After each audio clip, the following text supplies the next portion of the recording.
Assalamualaikum warahmatullahi wabarakatuh.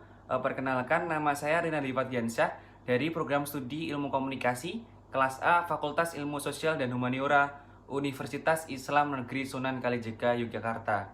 Dalam video kali ini saya akan meresensi atau mengolah sebuah buku yang berjudul Bumi Manusia. Buku ini dikarang oleh Pramudia Anantatur dan buku ini diterbitkan oleh PT Lentera Dipantara dengan tahun cetakan 17 Januari 2011 dan memiliki deskripsi fisik 535 halaman. Ini merupakan identitas umum buku yang akan saya resensi. Berikut identitas penulis bernama Pramudia Anantatur atau yang lebih akrab disapa Pram, yang lahir di Blora, Jawa Barat pada tanggal 6 Februari 1925. Adalah salah satu sastrawan besar yang pernah dimiliki oleh Indonesia. Putra sulung dari seorang kepala sekolah, Institut Budi Utomo ini telah menghasilkan lebih dari 50 karya dan diterjemahkan dalam 41 bahasa asing. Pram yang pernah bekerja sebagai juru ketik dan korektor di kantor berita Domei atau LKPN antara semasa pendudukan Jepang, memantapkan pilihannya untuk menjadi seorang penulis. Dan ia telah menghasilkan artikel, puisi, cerpen, dan novel, sehingga melambungkan namanya sejajar dengan para sastrawan dunia.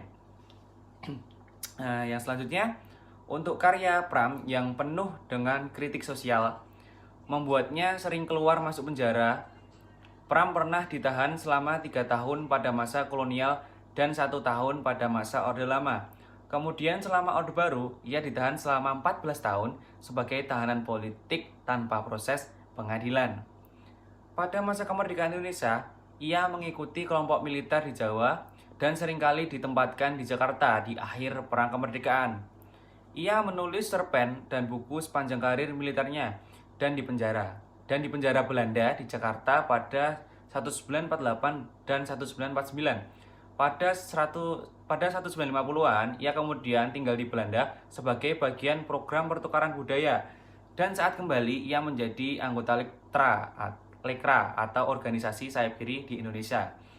Beberapa karya Pram dilarang untuk dipublikasikan karena dianggap mengganggu keamanan negara pada masa pemerintahan Presiden Soekarno maupun Soeharto.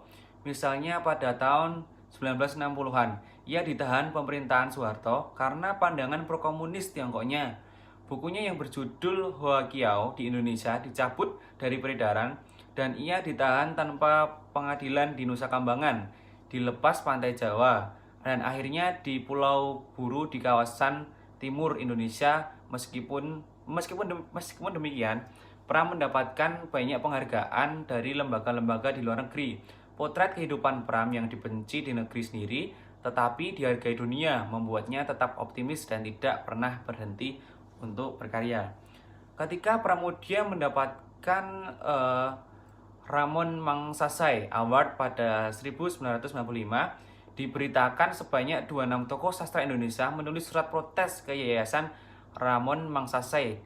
Beberapa dari tokoh-tokoh tersebut antara lain adalah Taufik Ismail, Mohtar Lubis, dan Habib Yasin. Tokoh-tokoh tersebut protes karena Pram dianggap tidak pantas untuk menerima penghargaan Ramon Magsaysay. Dalam berbagai opini di media, para penandatangan petisi 26 ini merasa sebagai korban dari keadaan pro 1965. Mereka menuntut pertanggungjawaban Pram untuk mengakui dan meminta maaf akan segala peran tidak terpuji pada masa paling gelap bagi kreativitas pada zaman demokrasi terpimpin.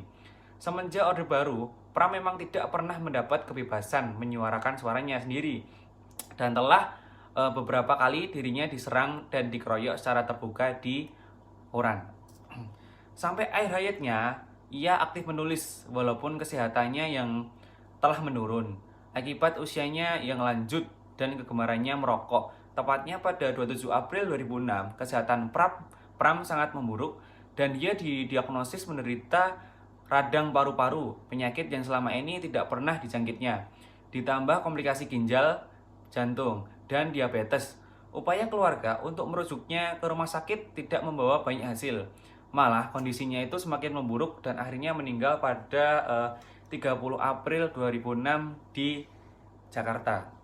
Selanjutnya untuk isi buku, pada bagian awal diceritakan bahwa Minke adalah seorang pribumi muda yang berbakat dan bersekolah di HBS.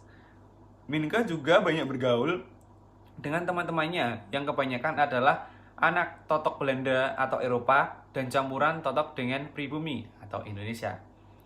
Banyak orang memanggilnya Minke. Kenapa bisa dipanggil Minke? Karena namanya sendiri dan jarang disebutkan, bukan karena gila misteri, akan tetapi karena telah ditimbang-timbang, belum perlu benar ditampilkan diri di hadapan mata orang lain. Dan selanjutnya, Minke adalah seorang pribumi yang bersekolah di Eropa dan belum pernah ke Eropa. Sekolah orang-orang Eropa dan begitu terkenal di seluruh penjuru tanah air yang mengajarkan pendidikan Belanda. Semua guru-gurunya berasal dari tanah Eropa. Minke, pribumi berdarah Jawa, mulai merasa ada yang berbeda pada dirinya semenjak masuk sekolah. Sepertinya sedikit demi sedikit budaya Eropa telah masuk pada dirinya. Pribadinya sedikit melenceng menyalahi wujudnya sebagai orang Jawa. Salah satu hasil ilmu pengetahuan yang tidak habis dikagumi adalah percetakan, terutama zinkografi. Orang dapat memperbanyak potret beribu lembar dalam sehari, gambar pemandangan orang besar dan penting, mesin baru, gedung pencakar langit Amerika, dan di Eropa orang sudah mulai membuat mesin yang lebih kecil dengan tenaga yang lebih besar atau setidaknya sama dengan mesin uap. Tenaga-tenaga alam mulai diubah manusia untuk diabadikan pada dirinya. Orang malah sudah merancang akan terbang seperti Gatot Kaca. Seperti Ikarus, salah satu seorang guru yang berkata, sebentar lagi dan hanya sebentar lagi, dan umat manusia tidak perlu membanting tulang memeras keringat dalam hasil sedikit. Mesin akan menggantikan semua dan setiap macam pekerjaan. Di sebuah rumah yang berloteng kayu, berpelantaran luas dengan tulisan Bordeaux Buitenzorg. Sampai di sana, seorang pemuda Indo-Eropa telah menyambut. Teman Robert Sunhoff, dia hanya menyambut Sunhoff dan tidak menyambut Minke. Pandangannya begitu tajam pada Minke. Lalu juga ada seorang gadis berkulit putih, halus, berwajah Eropa dan berambut panjang. Dan bermata pribumi, bernama Annelies Melema. Minke begitu terpukau. Dan inilah gadis yang dimaksud Sunhoff. Minke melihat Robert Melema dan Sunhoff tenggelam dalam obrolan mengenai bola dan Minke tidak mengerti. Ia memutuskan untuk melihat perabot yang indah di rumah itu bersama Annelies. Di sela percakapan dan obrolan, Minke datang seorang wanita pribumi berkebaya putih dihiasi renda-renda mahal. Begitu mengagumkan bagi Minke. Dan juga lebih mengagetkan Minke karena wanita pribumi itu berbahasa Belanda dengan baik dan lancar.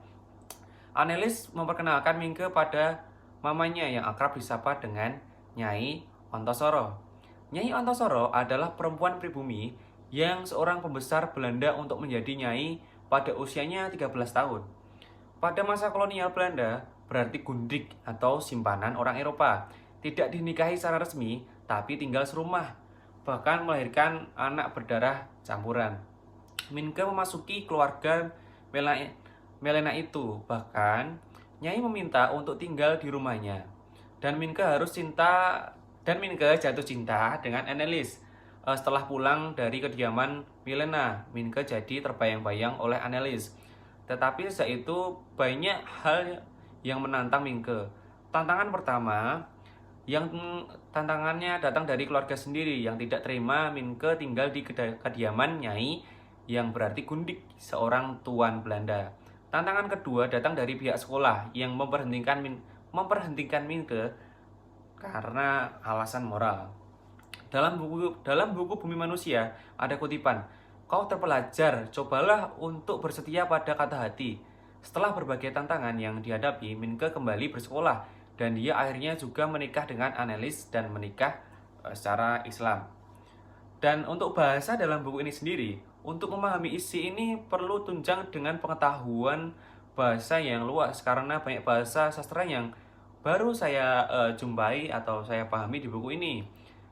Dan jika saya kutip pada jurnal gaya kepenulisan Pramudia stilistika atas Ramon Bumi Manusia Vol 6 nomor 1 April 2020 yang ditulis oleh Andi Ardianto dikatakan bahwa adanya kecenderungan penggunaan bahasa asing, misalnya bahasa Belanda dan bahasa Inggris, guna mendukung penggambaran latar cerita pada masa kolonial. Dalam hal ini, peneliti berasumsi bahwa penggunaan bahasa-bahasa asing tersebut tidak hanya berfungsi sebagai pendukung pelataran semata, tetapi lebih jauh lagi diasumsikan sebagai representasi hegemoni bahasa yang terjadi pada masa tersebut. Untuk kelebihan di buku ini, ketegangan dari konflik yang dihadapi Minke itu yang membuat pembaca penasaran akan kisah yang terjadi berikutnya.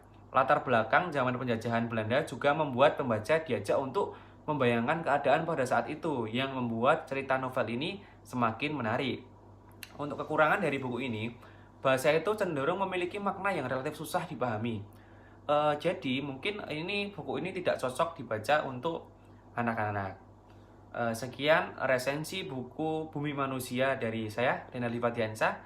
Kurang lebihnya mohon maaf. Wassalamualaikum warahmatullahi wabarakatuh.